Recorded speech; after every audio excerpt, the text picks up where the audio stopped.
Baik, kita mulai saja malam hari ini acara pendalaman Alkitab kita. Sebelumnya, mari kita tundukkan kepala, kita satu dalam doa.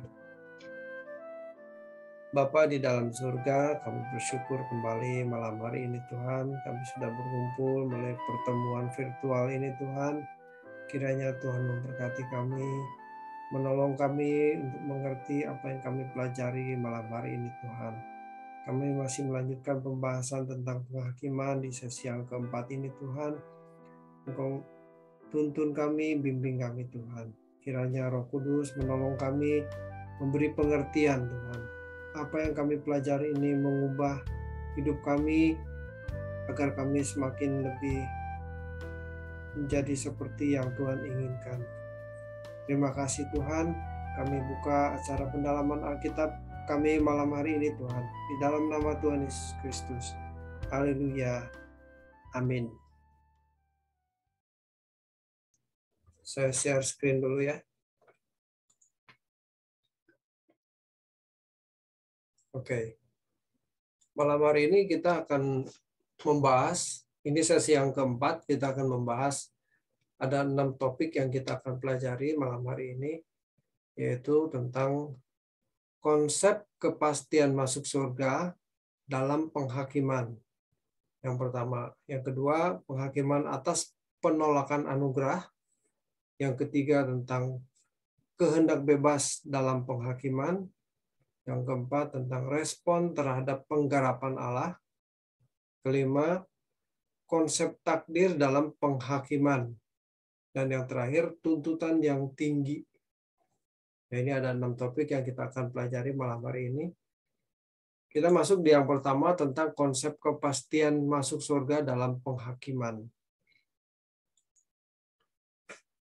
Hendaknya kita tidak dengan gegabah menyatakan bahwa Tuhan memilih dan menentukan orang-orang tertentu pasti selamat masuk surga berdasarkan kedaulatannya secara sepihak. Ya, ini konsep yang keliru. Banyak orang berpendapat bahwa Allah menentukan seseorang tuh selamat, mau rusak, mau ngaco, mau jahat sejahat apapun, kalau dia ditentukan masuk surga pasti masuk surga. Nah, ini konsep yang keliru ya. Sehingga akibatnya timbul dugaan dan tuduhan bahwa ada orang-orang tertentu yang oleh kedaulatan Tuhan juga dipilih dan ditentukan untuk binasa. Kan konsekuensinya begitu ya. Kalau Tuhan menentukan sebagian orang masuk surga, sejahat apapun, segila apapun orang itu, akibatnya sebagian orang yang lain itu berarti ditentukan masuk neraka begitu. Nah, ini konsep yang keliru ya. Ini satu hal yang tidak mungkin sebab Allah adalah kasih adanya. Tidak menghendaki seorang pun binasa. 1 Petrus 3 ayat 9 dan 11. Jadi prinsipnya Allah tidak menghendaki seorang pun binasa. Nah, pemilihan dan penentuan tidak boleh diartikan sebagai langkah Allah Bapa tanpa pertimbangan apapun, menunjuk siapa yang selamat masuk surga dan yang lain berarti masuk neraka. Jadi itu tidak mungkin Allah bertindak sebodoh itu atau segila itu. Jadi pertimbangannya berdasarkan respon manusia. Mereka berpendapat bahwa Allah menentukan keselamatan individu atas pilihan dan penentuannya. Argumentasi-argumentasi tersebut menciptakan pemikiran yang tidak logis dan menggambarkan Allah sebagai sosok yang memiliki pemikiran yang tidak logis dan berkepribadian tidak adil, tidak sehat, dan aneh. Ya, aneh ya, masa Allah menentukan sebagian manusia masuk surga dan sebagian masuk neraka, kan aneh. Hakikat Tuhan yang kasih adanya itu tidak mungkin merancang seseorang binasa dalam siksaan lautan api kekal. Adapun apakah seseorang menolak atau menerima rancangannya tergantung kehendak bebas masing-masing individu. Jadi Allah memberikan kehendak bebas agar manusia menentukan nasibnya.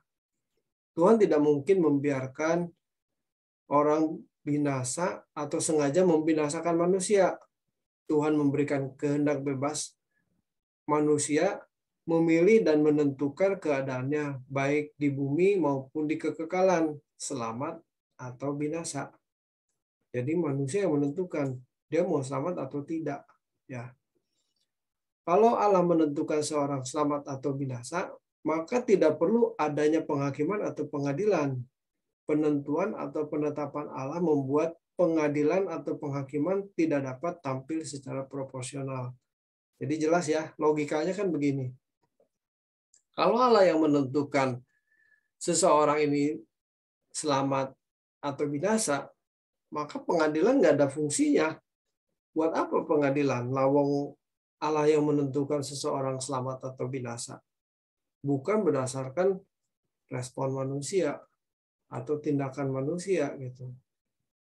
Nah, karena konsepnya itu manusia diberi kehendak bebas, maka manusia dituntut tanggung jawab selama hidup di bumi.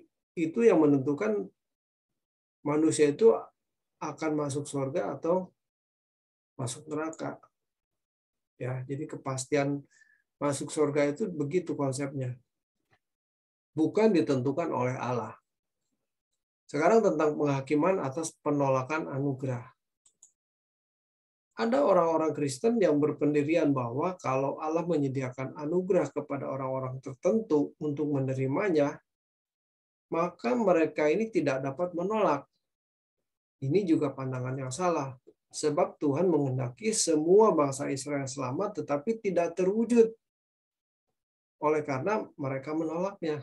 Kalau ingat cerita tentang bangsa Israel yang Tuhan selamatkan atau Tuhan keluarkan dari Mesir, itu kan jumlahnya banyak, itu jutaan itu. Alkitab mencatat 600.000 laki-laki dewasa. Ya, kalau satu laki-laki itu punya istri, punya anak, itu kan jumlahnya jutaan itu, 600.000. Kalau dikali 5 aja udah 3 juta orang gitu. Kalau dikali 4 aja udah 2.400.000. Jadi kita nggak tahu sih sebetulnya jumlah pastinya berapa, tapi yang pasti itu jutaan. Nah, kalau dari 3 juta orang Israel yang keluar dari Mesir, yang masuk ke Kanaan cuma 2 orang, Yosua dan Kaleb, itu kan bukan karena Tuhan gagal menyelamatkan bangsa Israel keluar dari Mesir dan masuk ke Kanaan, tetapi karena bangsa Israel sendiri yang menolak. Begitu. Bersungut-sungut, marah-marah sama Musa. Memangnya di Mesir nggak ada kuburan? Tuh kan kurang ajar sekali. Dengan demikian kalau bangsa itu menolak Allah bukan karena Allah yang menentukan, tetapi karena mereka sendiri yang menghendaki demikian. Kebenaran kita menunjukkan fakta bahwa terdapat potensi dalam diri umat pilihan Allah untuk menolak kasih karunia. Ya, jadi bisa menolak walaupun diberikan karunia, tetapi manusia bisa menolak. Sebagaimana Tuhan mengerat bangsa Israel yang tidak dengar-dengaran, maka Tuhan juga mengerat orang Kristen yang tidak dengar-dengaran. Dalam tulisan Paulus juga dikatakan, sebab kalau Allah tidak menyayangkan cabang-cabang asli, maka ia juga tidak akan menyayangkan kamu. Roma 11 ayat 21. Cabang asli itu menunjukkan bangsa Israel ya. Itu kan bangsa pilihan Allah. Apalagi orang Indonesia. Apalagi orang di luar bangsa Israel. Itu cabang-cabang cangkokan istilahnya gitu ya. Bukan cabang asli. Itu pasti tidak disayangkan. Lawang cabang asli aja dipotong juga. Tuhan Yesus memberitakan Injil kepada umat Israel agar mereka bertobat. Tetapi karena mereka menolak, ini menunjukkan bahwa dalam pertimbangan nalar tertentu, seseorang memiliki kehendak bebas, sehingga ia harus memilih atau memutuskan apakah mau menerima Tuhan Yesus sebagai jalan keselamatan atau menolaknya. Ya jelas ya, jadi manusia itu memiliki kehendak bebas untuk menentukan nasibnya, bukan ditentukan oleh Allah. Kalau Tuhan yang menentukan keselamatan seseorang dan menolak yang lain, maka pengajaran dalam Injil yang begitu luar biasa tidak berperan sebagaimana mestinya. Sebab Injil tidak lagi menjadi penentu orang selamat atau binasa. Ya kalau semua ditentukan Tuhan, ya mau ngapain orang bikin KKR supaya orang bertobat gitu kan, nggak ada gunanya lagi ya. Ya sebaik apapun kalau orang itu ditentukan binasa, ya tetap binasa. Ya nggak ada gunanya lagi kan begitu. Kalau Paulus yakin bahwa dirinya adalah orang terpilih yang pasti selamat, maka Paulus tidak mengatakan bahwa ia melatih tubuhnya agar dirinya tidak terhilang. 1 Korintus 9 ayat 27. Lagi pula Paulus tidak mengatakan bahwa karena dirinya sudah terpilih, maka dirinya memiliki ketekunan. Pasti tidak ngomong begitu ya. Atau di ayat lain di 2 Korintus 5 ayat 9 dan 10 itu, aku berusaha supaya berkenan begitu ya. Ketekunan itu harus berangkat dari dirinya sendiri, yaitu ketika sadar bahwa Tuhan memberi kehendak bebas kepada manusia. Nah, ini Paulus ya, berusaha untuk berkenan. Kalau semuanya sudah ditentukan Allah, ya buat apa berusaha berkenan? Tidak berpengaruh lagi gitu. Fakta yang tidak bisa dibantah dalam kehidupan ini, bahwa Tuhan tidak mengerat atau memotong orang-orang atau bangsa yang dipilih oleh Tuhan. Dalam hal ini harus diperhatikan bahwa orang yang terpilih sebagai umat pilihan belum tentu pasti masuk ke dalam anggota keluarga kerajaan surga atau sebagai pemenang. Jadi dipilih belum tentu. Orang yang dipilih itu kan orang yang diberi kesempatan untuk menjadi keluarga kerajaan surga. Ya, kan kalau orang yang tidak pernah mendengar Injil mau sebaik apapun ya sekedar baik, tetapi tidak bisa serupa dengan Tuhan Yesus.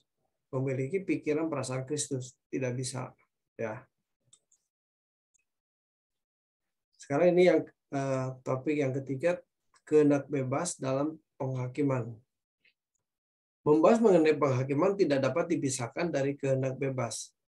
Sebab kalau manusia tidak memiliki kehendak bebas, maka tidak perlu ada lagi penghakiman. Manusia diciptakan dengan kehendaknya bersifat bebas. Kehendak bebas artinya manusia dapat memilih taat kepada Allah atau memberontak kepadanya. Dengan demikian, kehendak bebas berarti manusia menentukan nasib dan keadaannya sendiri, ya, tanpa dipengaruhi atau ditentukan dari pihak luar, baik dari pihak iblis maupun dari pihak Allah. Ya, itu manusia menentukan nasibnya sendiri. Allah memberi manusia komponen untuk membuat pilihan yang pasti akan menentukan keadaan dirinya. Ya, komponen itu adalah pikiran dan perasaan. Jadi manusia diberi pikiran dan perasaan. Dari pikiran dan perasaan ini, seseorang memiliki kemampuan untuk mempertimbangkan sesuatu. Nah, dari hasil pertimbangan tersebut, seseorang dapat mengambil keputusan. Inilah kehendak bebas. Ya, jadi berbeda dengan binatang ya. Binatang kan nggak punya pikiran, nggak punya perasaan, nggak seperti manusia gitu ya. Punya kemampuan untuk mempertimbangkan gitu. Kalau hewan kan nggak. Pokoknya nalurinya bagaimana dia mempertahankan hidupnya gitu. Jadi berdasarkan naluri saja gitu. Dalam pengertian bebas, Allah harus membiarkan manusia menentukan pilihannya sendiri tanpa intervensi dari pihak manapun. Dalam pengertian bebas yang benar, Allah juga membiarkan ular yang adalah personifikasi iblis masuk ke dalam taman dan mencobai serta membujuk manusia untuk berbuat sesuatu, yaitu melanggar apa yang seharusnya tidak dilakukan oleh Adam. Ya, ketika Adam dibujuk, dirayu oleh iblis, Allah juga tidak menghindarkan itu. Jadi Allah membiarkan. Karena manusia punya kehendak bebas. Allah tidak berusaha menghindarkan manusia dari pencobaan tersebut, karena Allah memberi kehendak bebas kepada manusia. Inilah konsekuensi menjadi makhluk yang bebas. Kalau manusia tidak memiliki kehendak bebas, tentu Allah ya tinggal pegang remote-nya aja. Jauhin itu ular. Udah dia nggak jadi, dia makan itu, makan buah dari pohon pengetahuan baik dan jahat. Ya, karena Allah pegang remote-nya. Ini kan enggak ya. Tuhan tidak pernah menjadi kausalitas atau penyebab kejahatan atau dosa. Allah tidak pernah menetapkan manusia untuk jatuh dalam dosa dan melakukan kejahatan. Dalam hal ini, sangat jelas tak terbantahkan bahwa Allah tidak mengendalikan manusia. Manusia yang mengendalikan dirinya sendiri. Allah tidak ikut mengambil bagian dalam kesalahan yang dilakukan manusia atau kebaikan yang dilakukan manusia. Ya, manusia itu bebas mau berbuat baik boleh, mau berbuat jahat juga boleh, tapi konsekuensinya ditanggung oleh manusia. Ada akibatnya. Allah berdiri di luar sebagai hakim. Allah bukan pelakunya. Jadi bukan Allah yang menentukan manusia untuk berbuat baik atau menentukan manusia untuk berbuat jahat. Tidak. Kalau Allah ikut terlibat dalam tindakan manusia, maka Allah tidak bisa berdiri sebagai hakim. Ya kan? Jelas kan? Kalau semuanya diatur Allah, ya mana bisa manusia dihakimi, lawang Allah yang ngatur, kan begitu logisnya. Sekarang respon terhadap penggarapan Allah. Untuk mengubah karakter seseorang, Tuhan mengizinkan banyak kejadian yang berlangsung dalam hidupnya. Tuhan tidak mengubah seseorang secara ajaib oleh kuasanya. Misalnya seseorang yang gak sabaran gitu ya, minta Tuhan berikan aku kesabaran gitu. Nah, Tuhan itu tidak mendidik manusia atau tidak mengubah manusia secara mistik, secara ajaib oleh kuasanya tiba-tiba orang tuh jadi sabar. Tidak. Tetapi mengizinkan banyak kejadian berlangsung dalam hidupnya. Jadi dikirim tuh orang yang ngeselin gitu ya, yang bikin jengkel, yang bikin emosi naik. Nah, itu dikirim yang begitu. Tujuannya supaya melatih jadi orang sabar gitu ya. Jadi Allah mengubah manusia itu bukan secara ajaib. Jadi Allah mengarahkan orang tersebut melalui setiap kejadian dalam hidup. Lewat pengalaman hidup manusia itu diubah. Nah, tapi tergantung responnya. Adalah sangat keliru kalau orang berpikir bahwa respon seseorang terhadap penggarapan Tuhan melalui segala peristiwa yang terjadi dalam hidupnya digerakkan oleh Tuhan sendiri. Jadi respon itu harus dari kita sendiri. Jadi kalau orang menganggap bahwa respon itu juga diatur oleh Allah, ya keliru. Jadi seseorang memberi respon terhadap penggarapan Allah atau tidak itu tergantung manusia itu sendiri. Jangan semuanya tuh dari pihak Allah. Berikan, misalnya kita mengasihi Tuhan, kita nggak bisa menganggap bahwa hati yang mengasihi Tuhan itu adalah Allah yang menggerakkan supaya mengasihi Allah gitu. Bukan. Itu keluar dari dasar hati kita. Makanya ada orang yang mengasihi Tuhan, ada yang tidak. Itu karena dari dasar hati pribadi masing-masing. Nah, Allah tidak mungkin bertindak atas seseorang tanpa orang itu mengetahui mengapa ia diperlakukan demikian. Penghakiman tidak bisa dilangsungkan kalau manusia tidak berdaya atau menolak apa yang dikerjakan Allah dalam dirinya, baik itu perbuatan baik ataupun tidak baik.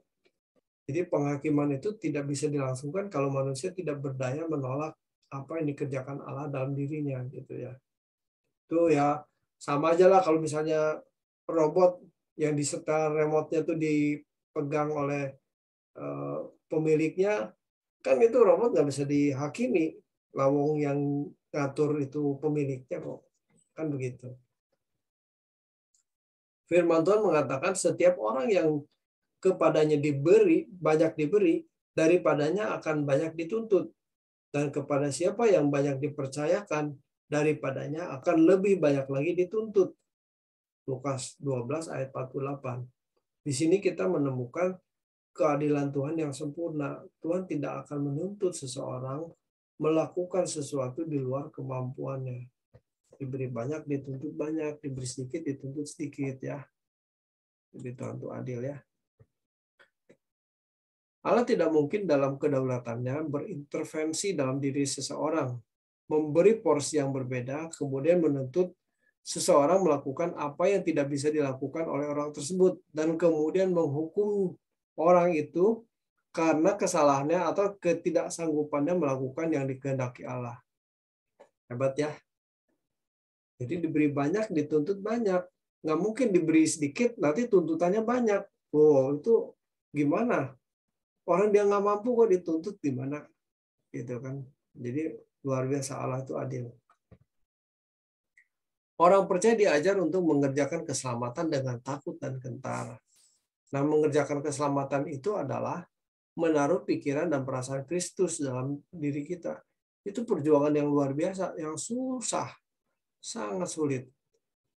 Kalau kita bersedia mengerjakan keselamatan, ya itu di ayat Filipi berapa ya? 2 ayat. Filipi 2 ayat 12, mengerjakan keselamatan, maka Allah akan memberikan kuasa atau kemampuan. Allah lah yang mengerjakannya di dalam kamu. Itu energon.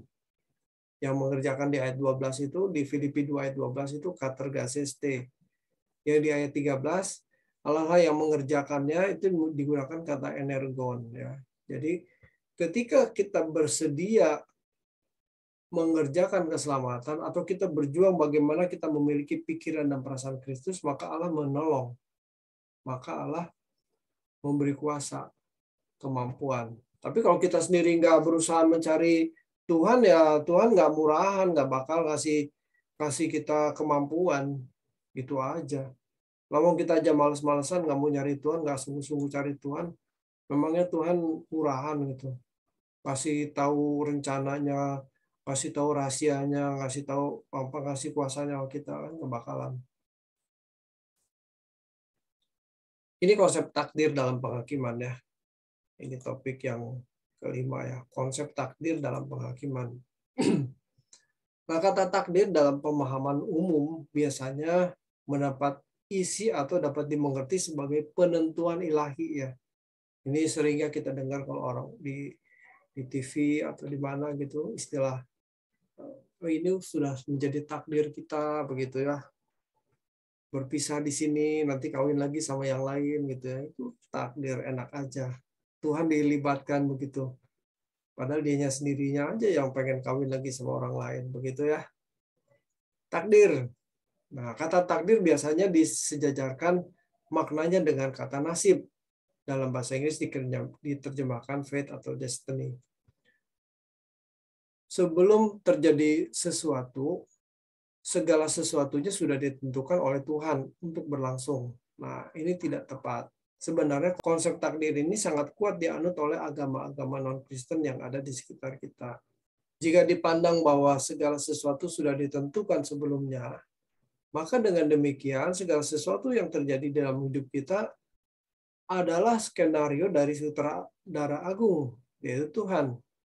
Dalam hal ini juga Tuhan selain pencipta, sekaligus juga berperan sebagai penulis cerita dan sang dalang yang mengatur setiap peran kehidupan dalam pentas panggung sandiwara.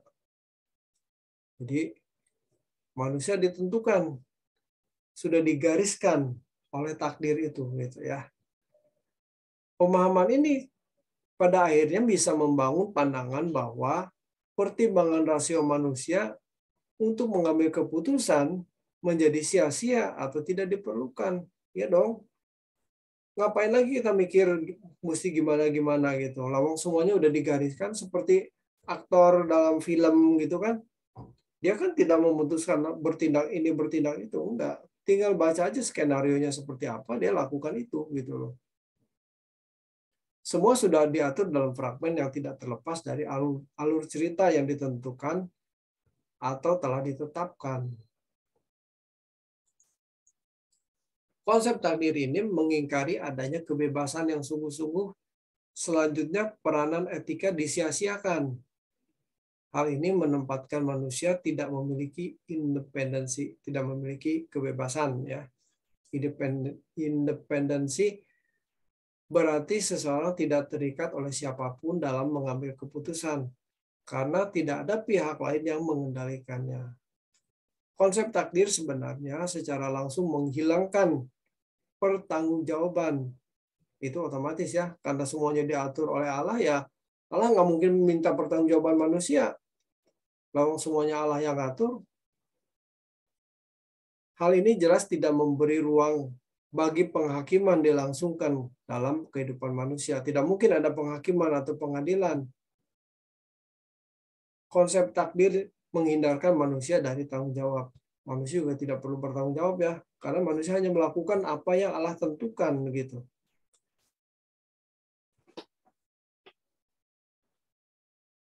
Oke, ini yang terakhir, tuntutan yang tinggi.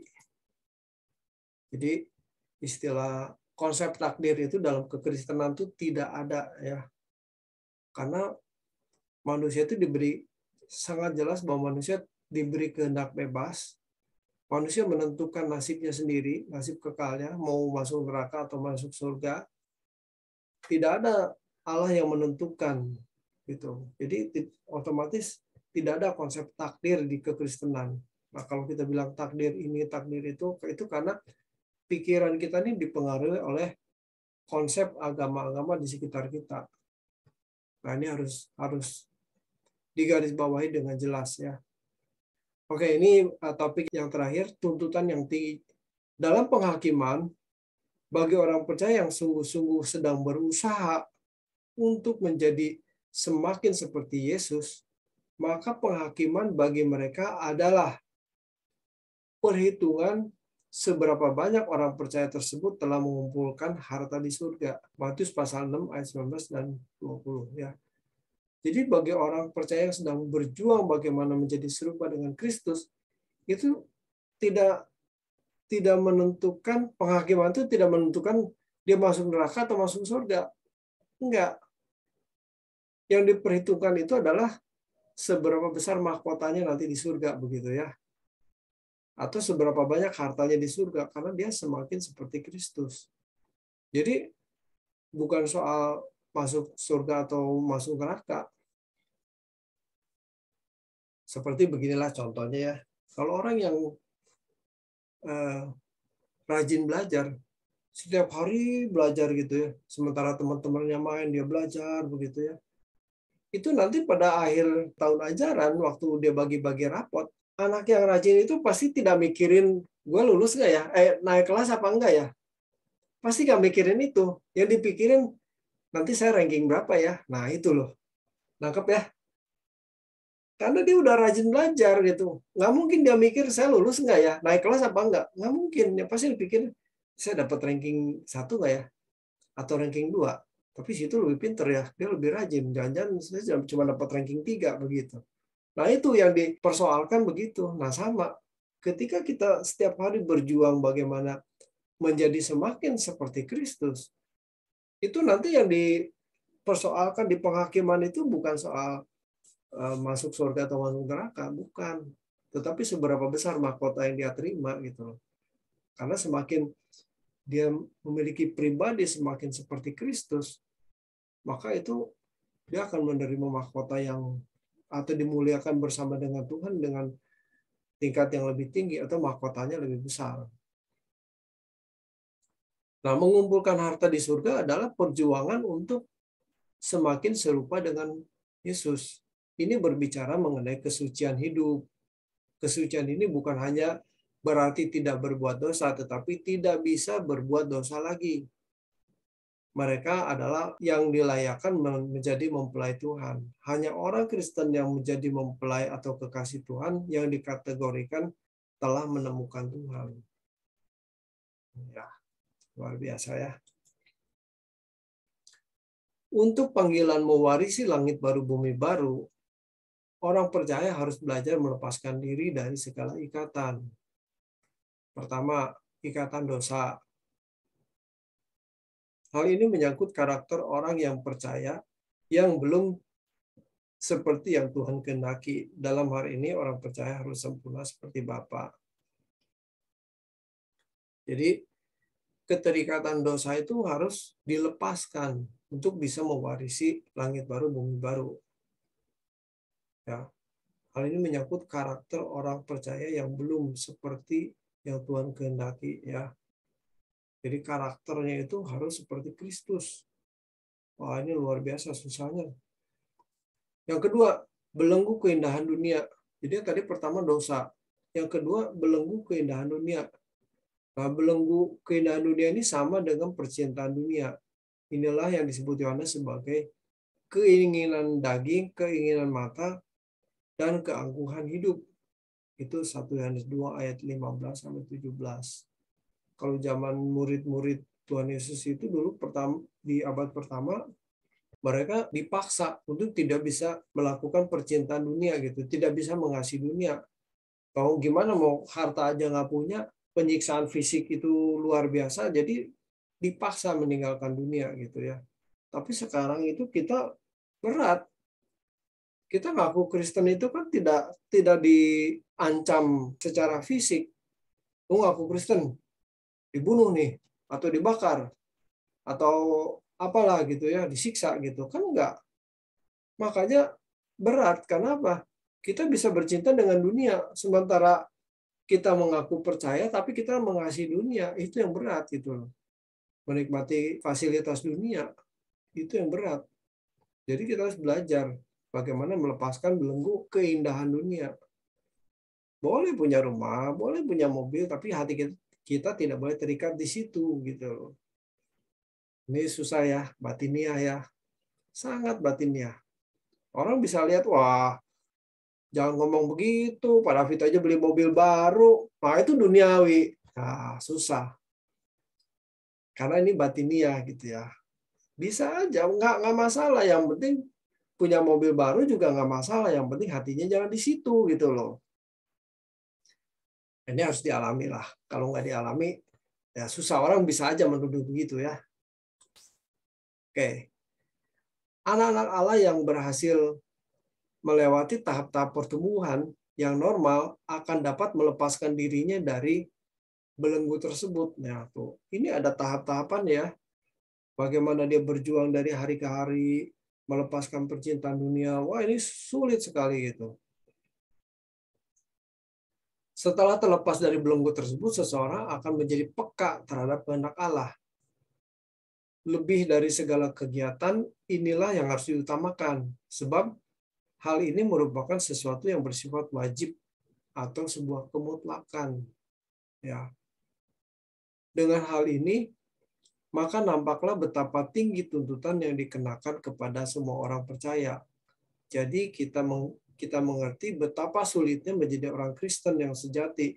Sebab mereka harus sempurna seperti Bapa di surga.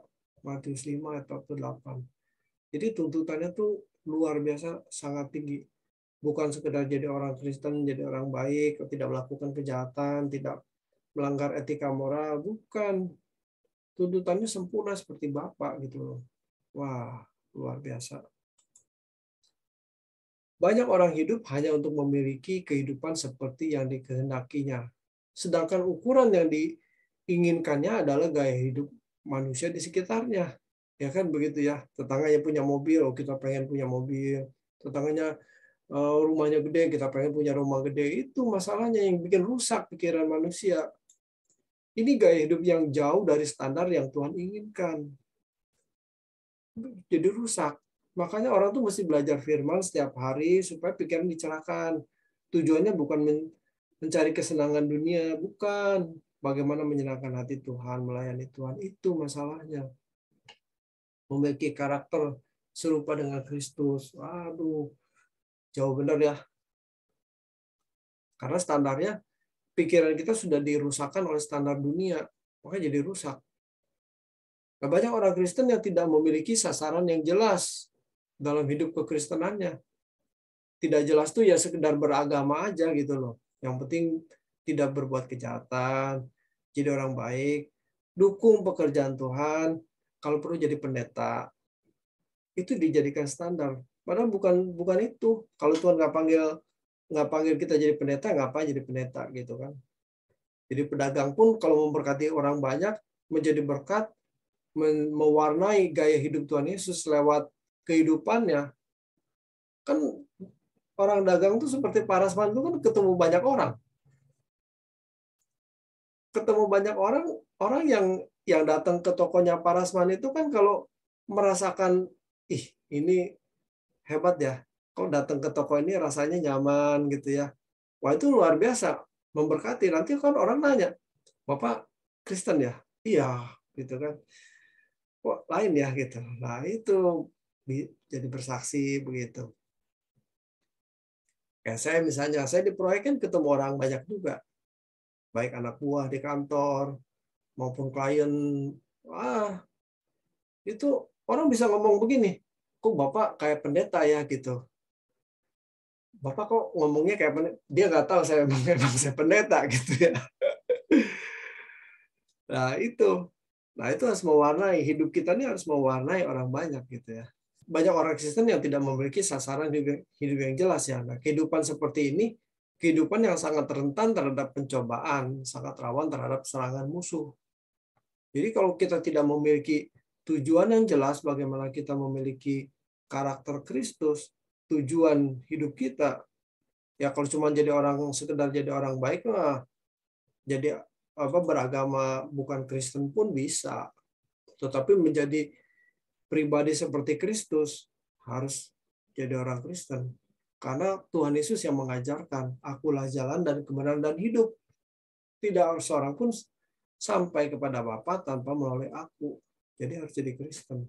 Nah, kita yang jadi Kristen harus sampai kepada Bapa. Oke, saya kira itu pemaparan saya. Semoga ini bisa memberikan pencerahan. Yuk, kita akhiri pertemuan kita. Jadi nanti kita akan ketemu lagi minggu depan, hari Rabu di jam yang sama ya. Ya. Oke, yuk. Mari kita akhiri dengan doa. Bapa di dalam surga, kami bersyukur untuk bincang-bincang kami, pembelajaran kami malam hari ini Tuhan. Kami sungguh bersyukur Tuhan untuk pencerahan yang Tuhan berikan, dan kiranya Roh Kudus terus mencerahi pikiran kami Tuhan. Dan kami mau belajar bagaimana kami semakin berkenan kepada Tuhan. Kiranya dengan kami banyak belajar ini, kami boleh semakin menerapkan dalam hidup kami Tuhan. Kami menjadi orang-orang yang bertanggung jawab, yang menjadi orang yang berkenan di hadapan-Mu Tuhan. Terima kasih Bapa, berkati kami semua yang hadir malam hari ini. Tuhan menolong, membimbing kami terus dari hari ke hari, supaya kami semakin sempurna di mata-Mu Tuhan. Turunlah berkat atas kami semua Tuhan. Di dalam nama Tuhan Yesus kami berdoa. Haleluya. Amin. Selamat malam. Tuhan berkati. Malam-malam. Malam semuanya. Malam. Terima kasih. Tadi terlambat. Baru pulang ya? Makasih Pak Zeus, makasih deh. Ya, sama-sama. Yuk.